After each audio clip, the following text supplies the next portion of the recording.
K N Balagopal അസംബ്ലിയിൽ പറഞ്ഞായിരുന്നു, നിയമസഭയിൽ പറഞ്ഞായിരുന്നു ബഡ്ജറ്റ് അവതരണത്തിൽ ഒരു ഡി എ ഇപ്പോൾ ഫെബ്രുവരി കൊടുക്കും, അടുത്ത ഡി എ മാർച്ചിൽ കൊടുക്കുന്നുണ്ട് ബാക്കിയുള്ളത്. പക്ഷെ വരാൻ പോകുന്നൊരു കുരുക്കുണ്ട് അതിനകത്ത്. ഇപ്പം എനിക്കൊന്ന് ഫെബ്രുവരിയിൽ ഒരു ഡി എ കൊടുക്കും. അതെന്ന് പറഞ്ഞാൽ 1/7/2023 ഡി എ ആണ്. ആളുകളുടെ ഇതേപ്പം പഴയതല്ല എന്നൊക്കെ പറഞ്ഞാലും ഉദ്യോഗസ്ഥരെ സംബന്ധിച്ചിടത്തോളം 1/7/2023 ഡി എ ആണ് കിട്ടുന്നത്.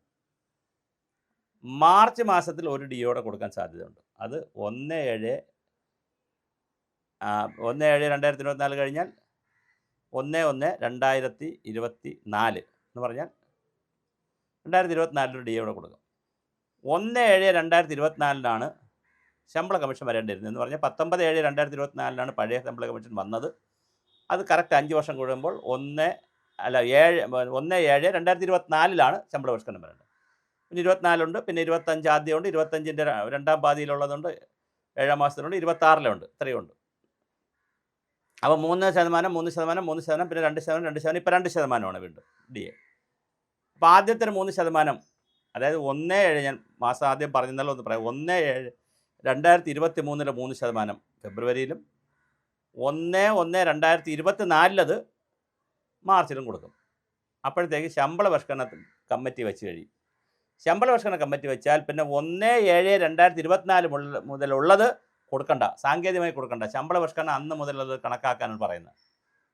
അതിപ്പോൾ വച്ച ശമ്പള പരിഷ്കരണം ഇപ്പോൾ 2026 വയ്ക്കുന്നതെങ്കിലും 1/7/2024 മുതലാണ് വയ്ക്കേണ്ടിയിരുന്നതെന്നുള്ള ഡ്യൂ ആയി. പഴയ 11ാം ശമ്പള പരിഷ്കരണ കമ്മീഷൻ്റെ 12ാം ശമ്പള കഴിഞ്ഞ് 12ാം ശമ്പള പരിഷ്കരണ കമ്മീഷൻ വയ്ക്കുന്നതിൻ്റെ ഡ്യൂ ഡേറ്റ് എന്ന് പറയുന്നത് 1/7/2024 അപ്പോൾ അത് വെച്ചുള്ള ഇങ്ങോട്ടുള്ള ഡി എ ചിലപ്പോൾ കൊടുക്കാതിരിക്കാനുള്ള എല്ലാ സാധ്യതയും കാണും. അത് മെർജ് ചെയ്യാനുള്ള സാധ്യതയാണ് കാണുന്നത്. അങ്ങനെയാണെങ്കിൽ വീണ്ടും ഒന്നുകൂടി കുരുങ്ങും. പിന്നെ സർവീസ് വെയിറ്റേജ് ഉണ്ടായിരിക്കാനുള്ള സാധ്യത വളരെ കുറവാണ്.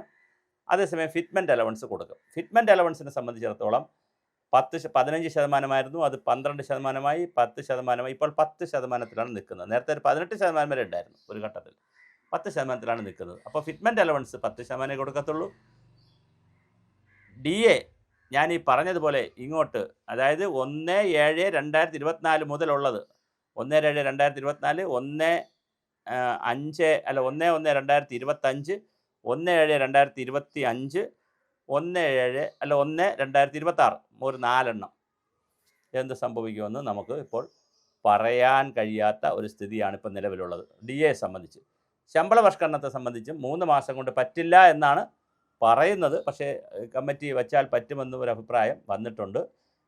പക്ഷേ അതിനകത്തുള്ളൊരു പ്രശ്നം എന്ന് വെച്ചാൽ കഴിഞ്ഞ പ്രാവശ്യത്തെ 11ാം ധനകാര്യ കമ്മീഷൻ്റെ ചെയർമാനായിട്ടുള്ള കെ മോഹൻദാസ് IAS വരെ പറയുന്നത് ഇത് എളുപ്പമല്ല, 3 മാസം കൊണ്ട് ഓഫീസൊക്കെ സെറ്റ് ചെയ്ത് ആളുകളെയൊക്കെ ഇരുന്ന് ഒരു മീറ്റിങ്ങൊക്കെ നടത്താനുള്ള സമയം കിട്ടത്തുള്ളൂ.